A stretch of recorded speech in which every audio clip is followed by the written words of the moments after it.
Happy Sunday, boys and girls. My name is Jeffery Scott Mitchell, and I got two things for you today. I got two things for me that I want you to hear about today. Number one, the Fool in Love Festival. The Fool in Love Festival. And more importantly, and probably more to the point of this, is that I was wrong. This is Jeffery TV. Everything is related to how it makes Jeffery feel and what Jeffery thinks about it and anything's impact on Jeffery. The Fool in Love Festival impact on Jeffery. Pinnacle, ultimate point is that I was wrong. I was wrong, and I so gratefully and graciously and honorably and am excited and celebrate the fact that I was wrong. I should have known though. I looked at even in the event, I looked at the event, and when I first saw it, I saw all the groups that was gonna perform there. Over like 50 top groups. I mean, high level performers too. I mean, from Diana Ross, Lionel Richie, Santana, Al Green, the OJs, Shalimar, P-Funk, Zap. It was just ridiculous. You look at the lineup, the first thing I thought was, this ain't gonna happen. And I think I saw this a few years ago. Snoop was involved, I think, and I said the same thing. And of course, I think a few years ago it went off. You know, it's gonna have your bumps and bruises. You know, things ain't gonna go straight. I guess even at this one, there was some logistic issues. People standing in line for 2 hours to get in, and the thing had already started, and such. I heard crowds getting smashed between the stages and this and that. But you know, that's to be expected. But I severely had my doubts. And I thought, well, if the stage revolved, maybe they could pull this off. If the stage revolved, maybe they could pull this off. And also I noticed that I saw that SoFi was involved. So I said, well, if SoFi, and it's on Hollywood Park, you know, that level of involvement at those brand names is just so high in an event in that facility or in that area is going to be policed, quote unquote, policed or managed to a certain degree. And that combined with the ticket prices, which weren't cheap. You know, ticket prices were not cheap when they first started. They wanted like, you know, $700-800 for VIP tickets or something like that. I said, well, maybe they're gonna do us the right way. You know, maybe it's possible, but I still thought, no way, no way, no way. I even was going on to the point where I bet P-Funk don't even get to play. I was like, I bet P-Funk don't even get to play. And Barry Chenault was live backstage before the show started. He was going down all the campers or the little, whatever they call those little module things that the groups have. And he was going down the line. It was just down group after group after group after group. It was just like name after Bloodstone, Chaka Khan, and just, it kept going down the line. All these, you know, super headlining groups. I mean, groups that that I grew up hearing about. Major entertainers. Trailer after trailer after trailer. And I just saw the scale of it. And then he took a trip. He actually had I guess a golf cart chauffeur, whatever, take him from the village, the trailer village, over to the stages. And it was like a 20 minute trip. And you know, he was commentating and saying, going past all the stages and seeing the people. And you know, he showed us some footage from behind the stage. And Shalimar was coming off the stage, and you know, he knew everybody. He was putting people on camera and this and that. Just the scale of it was beautiful. It was just beautiful. And you know, I wasn't out there in the heat, so I don't know what that sun felt like. You know, I don't know what the crowd was like too much, but I could see different pictures and video that was out there. There was a few people out there, because I just Googled, well, I did a search for Fool in Love on Facebook. inside of Facebook, you know, some videos came back and I saw a little bit of this and a little bit of that. And it was fairly impressive. I mean, it was fully impressive. It was impressive, but not even fairly. It was impressive and I was wrong. They pulled it off. And I'm very happy and grateful for them to prove me wrong. I celebrate the fact that I was proven wrong. And I guess P-Funk came out. They once again, I think they came out after Zap. I think that's how I remember I didn't see P-Funk come out after Zap. I don't really know what the sequence was. But I do believe Zap played and then P-Funk played. And I was like, I hope the dude go live who went live with Zap for P-Funk. And I hope P-Funk open up with Knee Deep. Just to bring that energy, you know? Just to bring that energy. Not even Cosmic Slop. Bring that Knee Deep. Just go right into it. And keep it going for 45 solid minutes. Because I want to kick Zap's ass.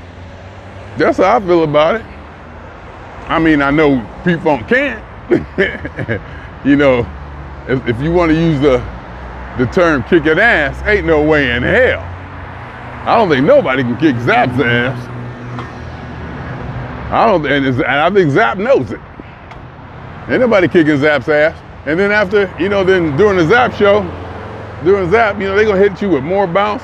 You gotta remember out here, the Latino crowd out here, these Mexicans love that Zap.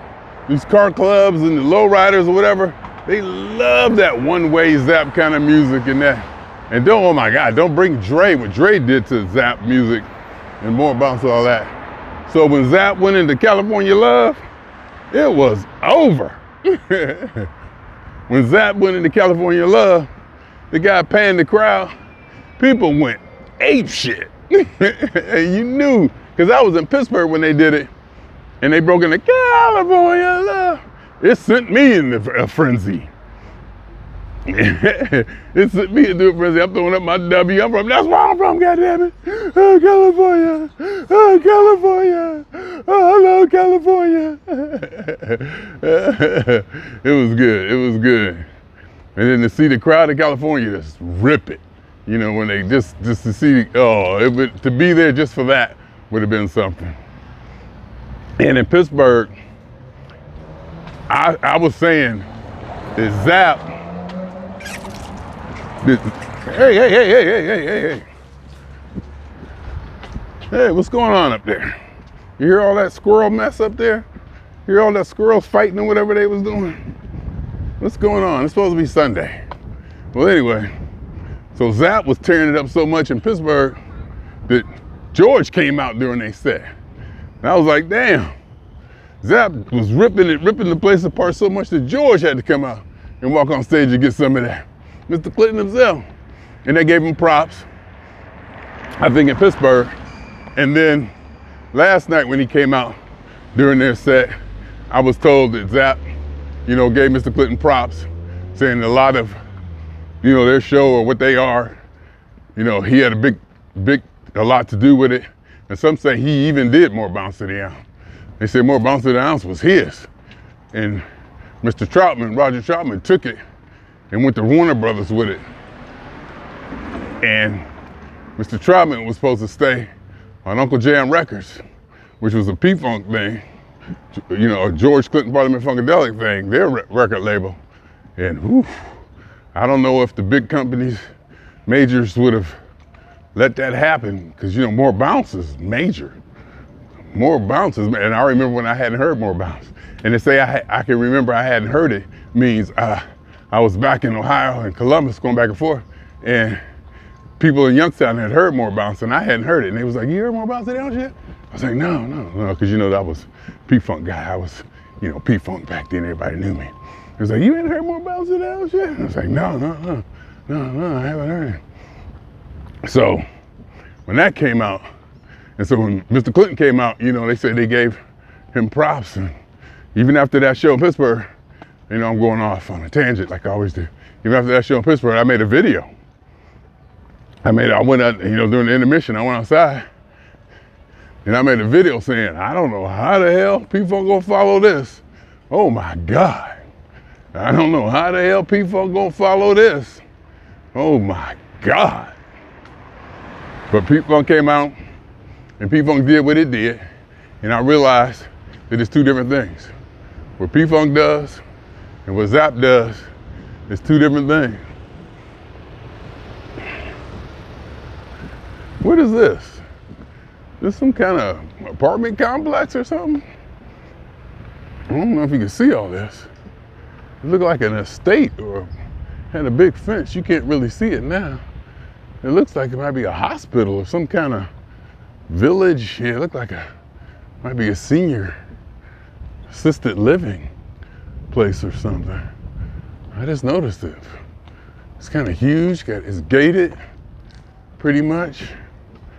You know, it looks almost like a facility or a hospital. But anyway, so last night, I guess, I saw a few clips. I didn't hear too much about, the P-Funk set. Still haven't. Didn't get to really see it yet. I just heard they opened with Knee Deep. And I saw Uche doing Flashlight. And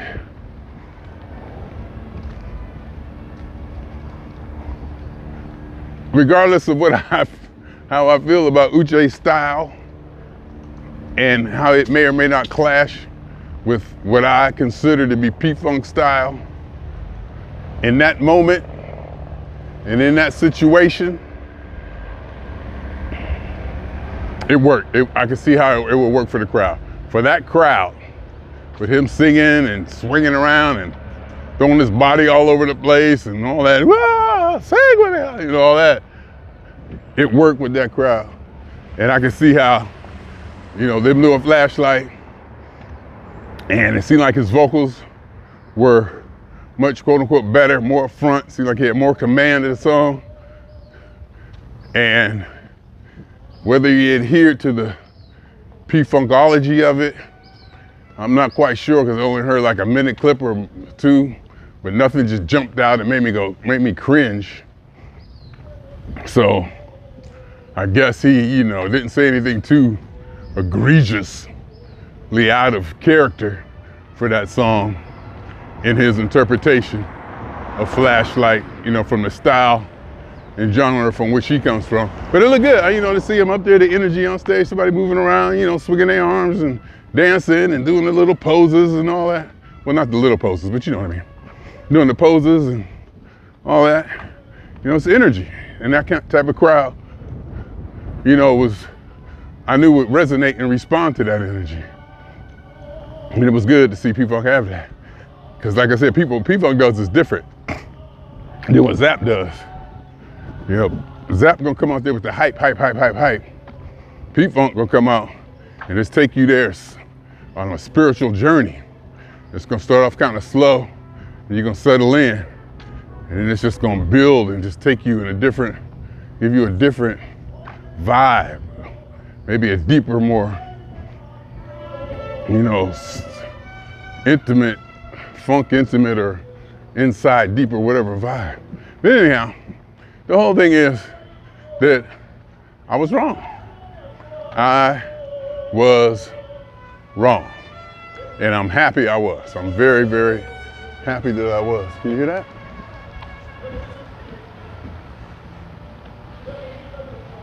Somebody having a backyard celebration. Live band.